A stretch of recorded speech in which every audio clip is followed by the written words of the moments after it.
Good day to you, Jason here, Birchfield Family Farm, Oxford, Ohio. We're running grass-fed Red Devon cattle, St Croix sheep, and chickens in a rotational grazing system, also offering some consulting services now. For pricing and availability, contact me through the website birchfieldfarms.com. I have a good word for you today. This comes from Psalm 100. Shout for joy to the Lord, all the earth. Worship the Lord with gladness. Come before him with joyful songs. Know that the Lord is God.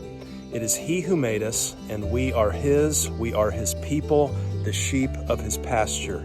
Enter his gates with thanksgiving and his courts with praise. Give thanks to him and praise his name. For the Lord is good, and his love endures forever. His faithfulness continues through all generations. Well, we have just a beautiful, beautiful day here.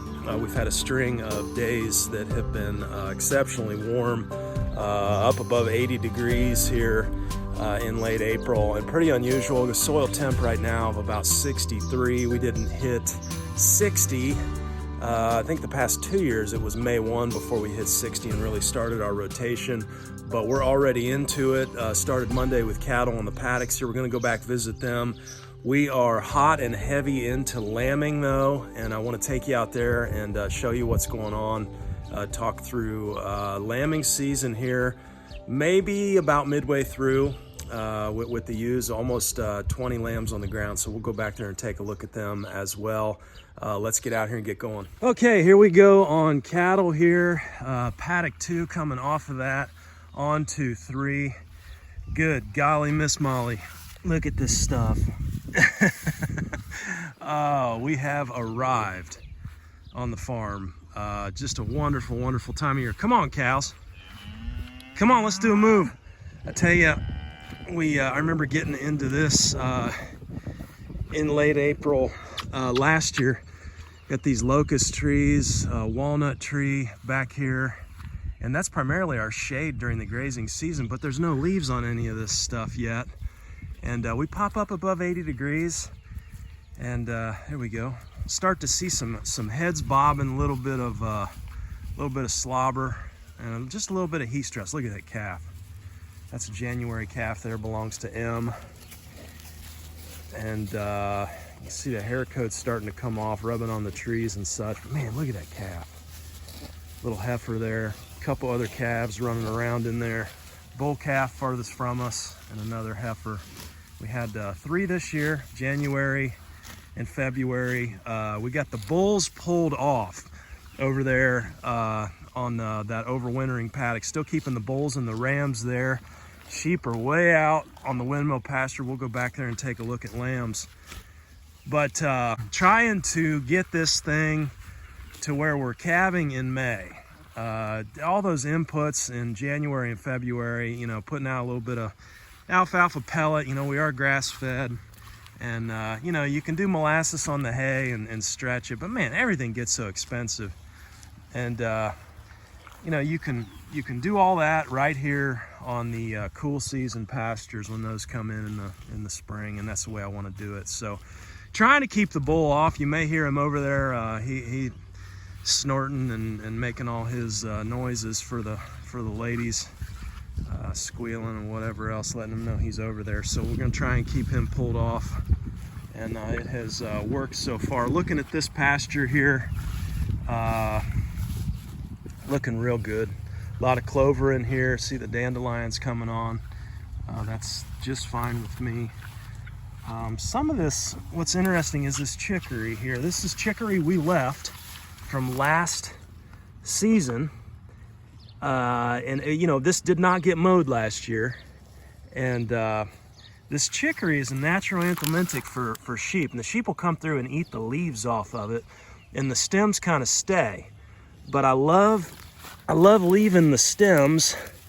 The birds will eat the seed in the winter, and yeah, I can't get one now, but if I get one here, I'll show that. Most of it puts a taproot down that's just incredible. And then you've got, you know, we've got all that pore space. Then this time of year when that plant and that root dies off, something I really like having around is that chicory. everybody looking good today. We'll get free choice mineral moved. You guys want to push that mineral over? We'll get water or do water. I'll tell you the other interesting thing is that, I'm not sure if you can see that beehive back there through the trees. That's two winters in a row that hive has survived.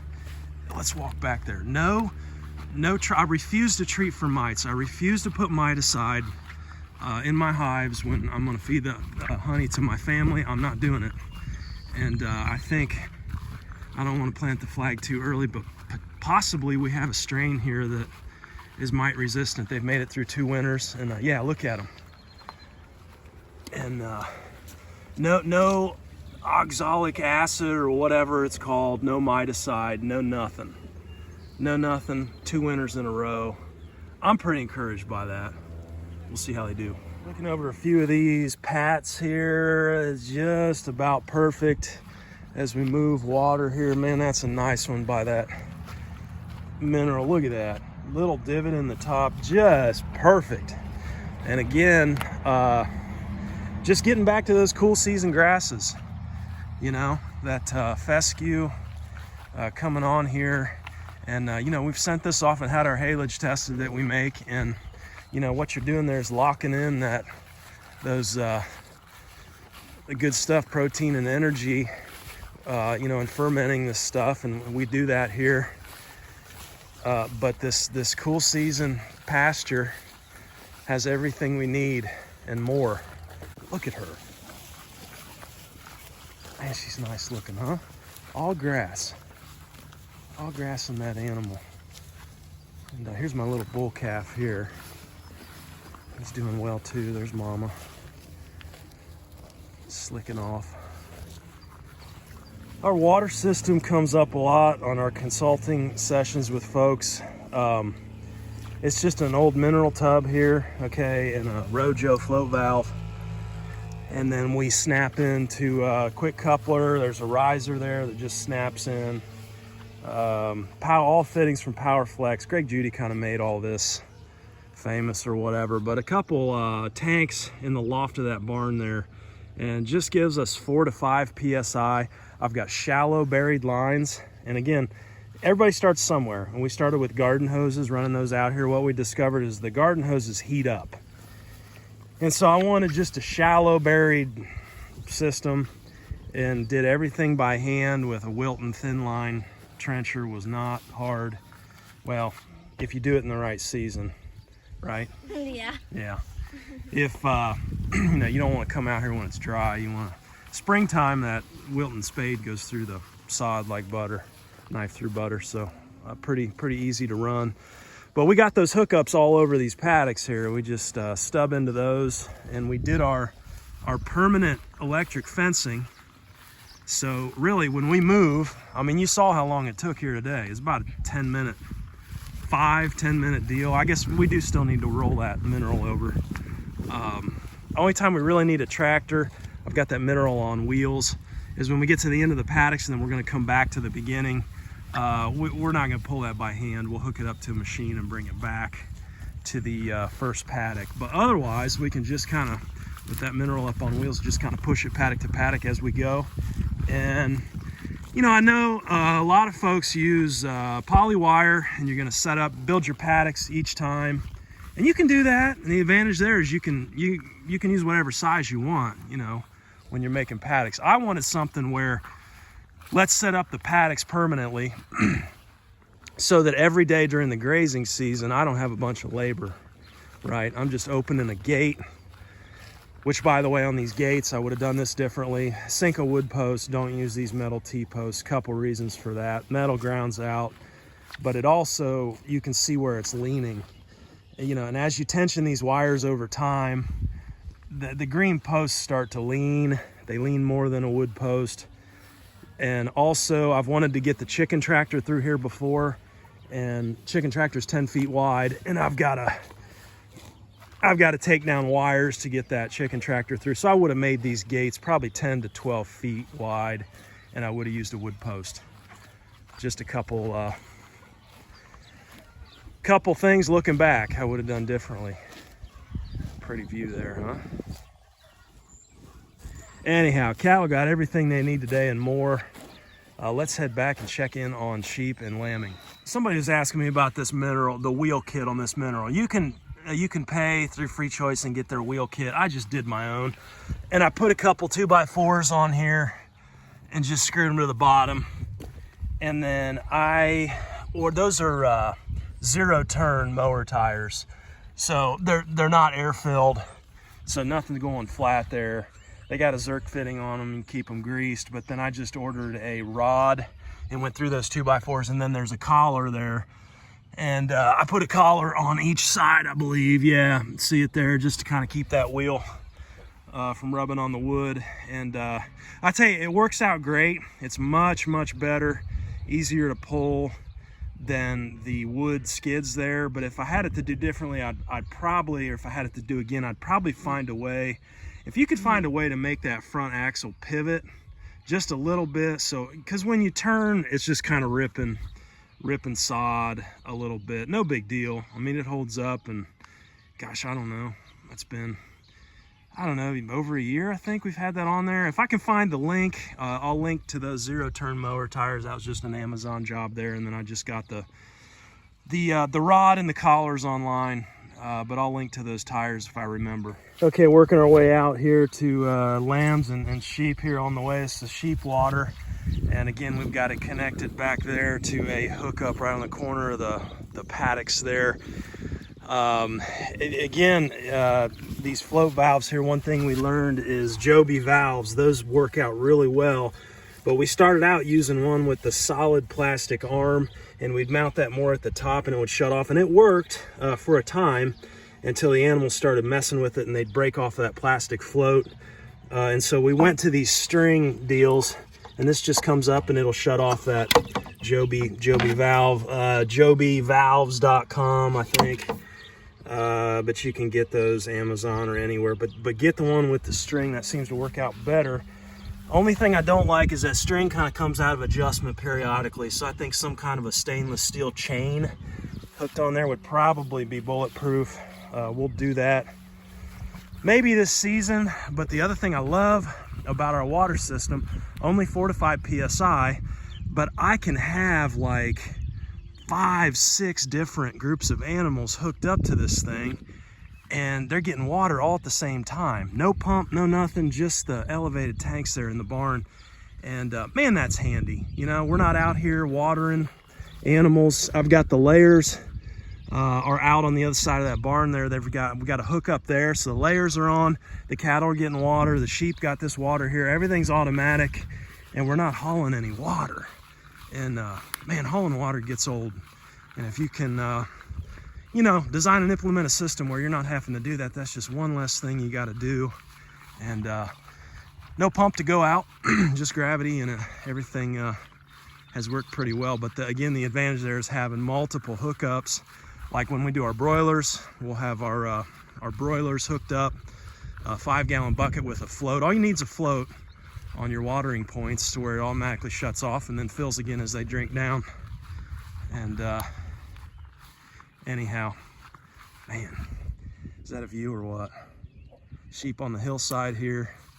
35 sheep here lambing. Decided this year rather than bunching them up and doing the netting thing with this many sheep, you know, we added a lot of sheep last fall. A lot of mamas here, a lot of first-time mamas, and we got a goal of a lambing rate at 2.0. Lambs per ewe. We will not come anywhere near that this year just because of all of my first years. First year's usually single, and then you get into the twins and the triplets after that. And everybody's looking good so far.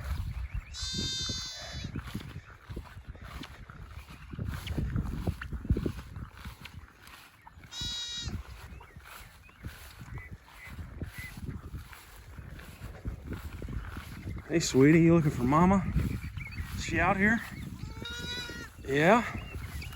You see, when they lose mama here, if they try and nurse on one that, a mama that is not theirs, they'll get a headbutt.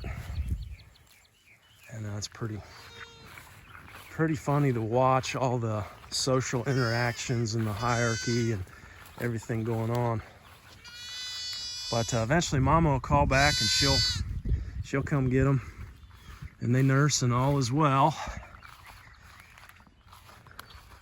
But anyhow, decided to lamb out on just a bigger area of pasture. We call this the windmill pasture. And you know, doing the netting with lambs, we've done that in the past. You got to keep it hot so they don't get tangled, but they learn right away. Stay off the fence. But we opted this year to just get them out. See a bunch of them back here in the shade. And it's been a good move so far. Predator-wise, we don't deal with a whole lot of ground predators. It's more the aerial predators. I got to keep an eye out for the black vultures. Had a calf on our rented ground that a farmer lost the calf to black vultures a few years back. It was horrible. The redhead turkey vultures come in and they scout out. It's typically a calf under 2 weeks old, and all these lambs are definitely under 2 weeks, so we got to keep an eye on the sky. But redheads come in and scout out, and then the blacks come in full force. And those things are like gnats. I mean, they just appear out of nowhere and circle, come down, peck out the eyes on the calf, and then peck out the rear end. And there's just so many of them, Mama can't defend. And USDA knows it. They know there's a problem, but we're told that the blackheads are an endangered species, so they're protected off some kind of act from 1919, some kind of baloney like that. And so USDA, well, I won't go there. I'll just stop there. I'll stop there. So anyhow, keeping an eye on the sky. We did have one come down 2 days ago, and we've been keeping a shovel out here with my black hoodie on the shovel. Kind of acts like a scarecrow. And haven't seen any for a couple days. I need to bring that. But that shovel, what we've been trying to do is they've been coming down and eating the placentas. So a lot of times you'll see a ewe that will eat the placenta. That's a pretty common practice for cattle and sheep. But when they don't, it lays around. And you know, 20 lambs out here right now or so. And so those placentas laying around, we try and, as we see them, as they're born, we try and bury those placentas and then leave that black hoodie on that shovel handle. Just stick it in the ground. Seems to be working so far. And we have here's one here that still needs to go. 21. She is not a first year, so we would expect probably some twins out of her. And she's lost her hair coat already. Look how white. And what I'm looking for, I just obviously wanted to see a bag on the back, which she is bagged up, and then they'll get pretty red around that back end right before they are ready. And yeah, they'll lay down and put them out. We typically do not assist here, but there have been 2 times in 7 years of this is our 7th year lambing.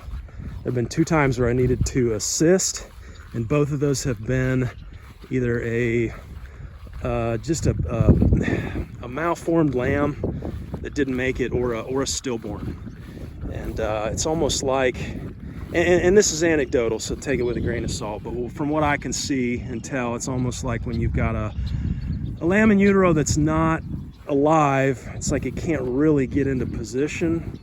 And I don't know if it kind of if that second one, if they're twins, it kind of tries to come out with the live one at the same time, and Mama just gets hung up. There's kind of an art to telling that, and it's a little bit tough to explain. But if I see a clear discharge, then I'm not at all concerned. She may not really be to the later stages of lambing if I see clear discharge. If it's colored discharge, typically what'll happen is that Mama she'll be up and down. And so on a normal birth, she kind of goes down, and she may be up and down a little bit, but not a whole lot of vocalization. She's up and down, kind of pawing at the ground, and then she typically, you know, lays down, and you'll see, kind of a dark colored bubble, and it'll have a hoof and then another hoof and a little nose that comes out. And nothing short of a miracle every time, even 7 years in. It's just, I love it. It's phenomenal to see. But a ewe that needs help, you know, she will be up and down, and she'll be vocalizing. She'll be grinding. You hear some grinding in the jaw. You can just tell. I mean, she's struggling. She's in pain.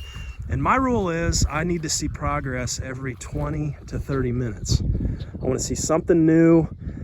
And you know, we do not assist under normal circumstances. I've had lambs put out, or a lamb put out backwards one time, just because I'm not interfering if I see progress every 20 minutes, meaning that if there's a hoof, if that hoof is further out a little bit every 20 minutes, I'm staying back, not getting involved.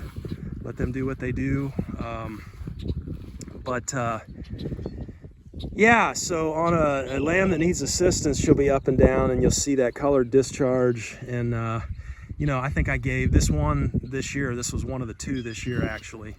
And she was up and down, grinding the jaw and just vocalizing, just kind of really frantic, to be honest. And she can tell, you know, something's not right.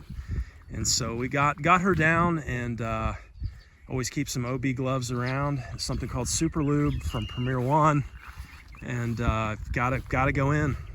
Hate doing it, super intense, not something I want to be doing, but we did save a little ewe lamb, and I got that little ewe lamb out, and then she put out that placenta, and sure enough, within that placenta there was a lamb that had not formed all the way, and obviously was not alive. So, you know, it happens. Just, it's one of those things. And, you know, I guess that brings me to my other point. We have a lot of successes here on the farm. I've got one ewe out here. I'll try and find her. She's got triplets. She laid down triplets this year, and I think this is like her 4th year in a row that she's had triplets. And so lots of success, lots of really cool stuff, but I also try and be realistic, and if you're into sheep or lambing or whatever, you're going to have losses.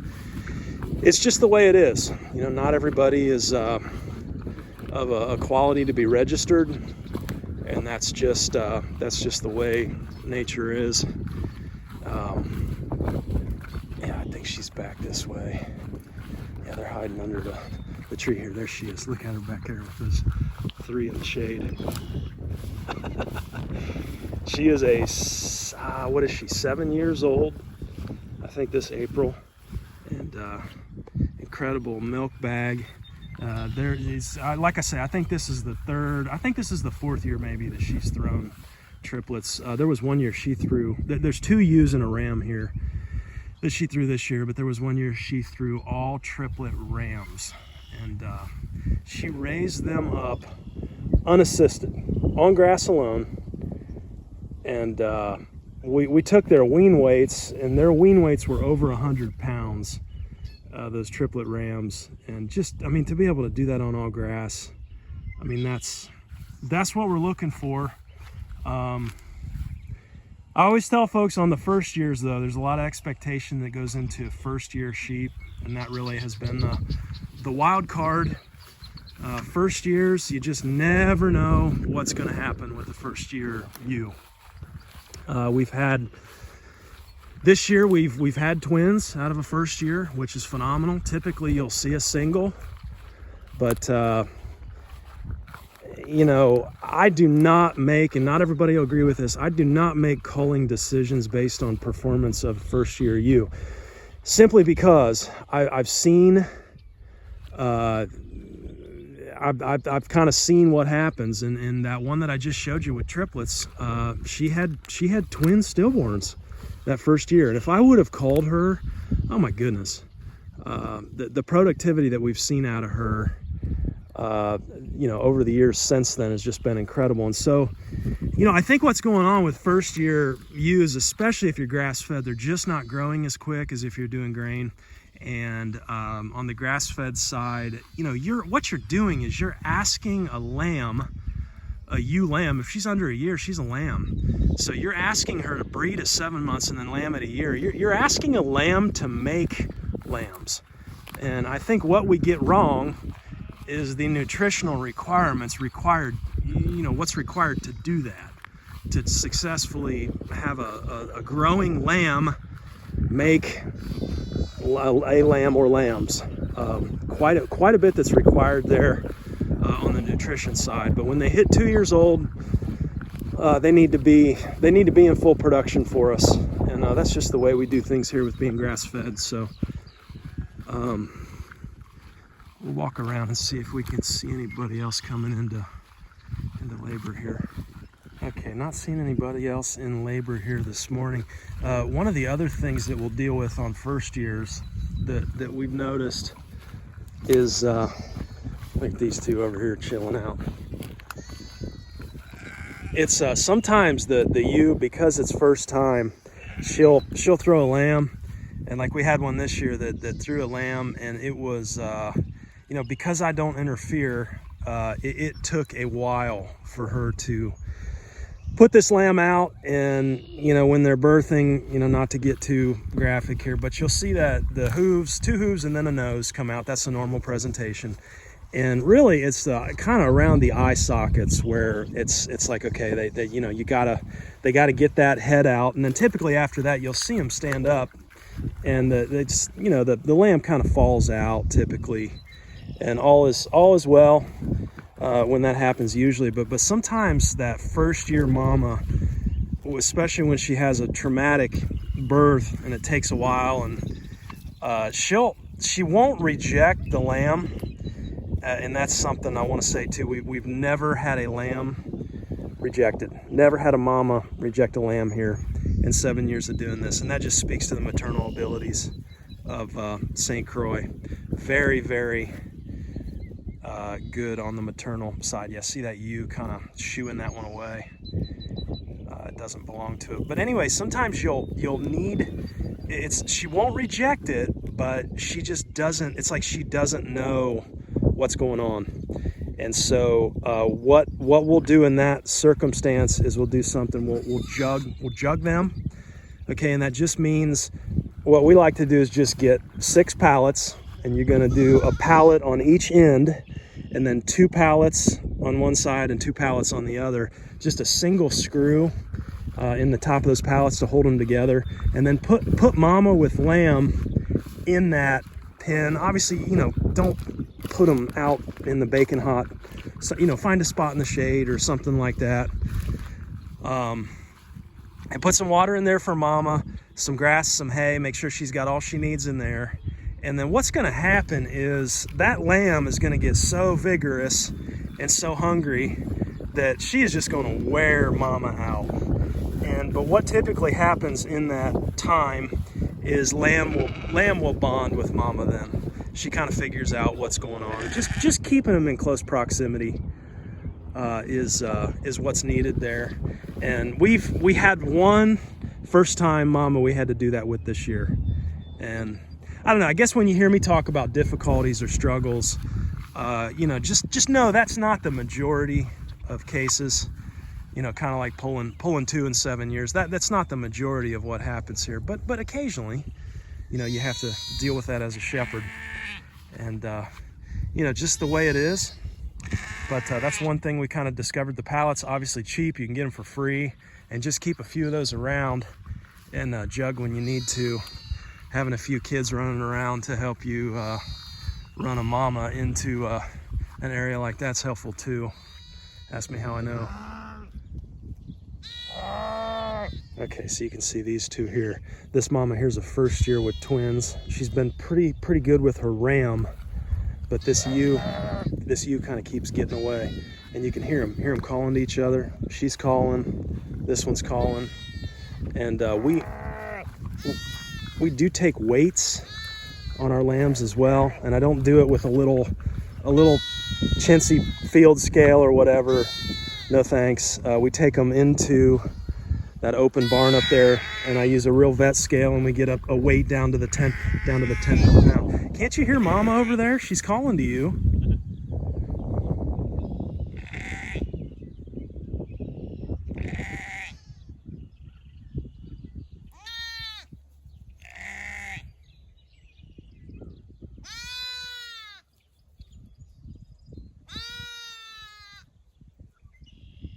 anyhow, I say all that to say we're keeping a very close eye. No, I'm not. No, I'm not Mama. She's calling. She's over there calling for you. I'm gonna back up here and get out of the picture. Here comes Mama. So like on a deal like that there, you know, we're gonna monitor weights on that ewe and that ram, on everybody really. And what I wanna see, we're gonna get a beginning birth weight. And this has gotta be accurate down to the 1/10 of a pound. And then we're gonna come in that next day. And typically I don't weigh on the day that they birth. I'll come in that next day, because typically what you'll see is you'll see the weight drop just a little bit from birthday into that next day. But then from that next day, that's your initial weight. And then the day after that, you should see some kind of a gain. And if I don't see a gain, then, you know, kind of stepping back and, okay, what's going on here? What's the situation? This ewe, there's a ram and a ewe there, and that little ewe, I did see just a very slight loss. And so now it becomes about, all right, well, what's going on? Situation here, it's a first year mama, right? And she's taken to the ewe really well, or she's taken to the ram really well, and he's nursing well, and the ewe is nursing as well. But just keeping an eye on them, and we'll weigh again, typically weigh in the evenings. And so tonight I need to see a gain on that ewe, and well, the ram as well. But you know, if I don't, then it probably is a situation where we'll jug and we'll keep them together. And yeah, but she's getting around, still nursing and everything as well. So it becomes, there's no silver bullet. The weights can just give you another kind of aspect of what's going on. You get a lot of people asking, well, you know, I can't stay here and watch them all day to see if they're nursing and gaining. You know, I can't do that. I got to go to work. Well, get a weight, you know, get a birth weight and take their weights every day. And if they're gaining, yeah, see, they're both nursing there. I think we're going to be just fine. But, you know, if they're gaining, if you see a gain every day, then you know they're getting milk. I mean, they're not eating anything else. They're not eating grass. And so you know, I'm looking here. Everybody's nursing.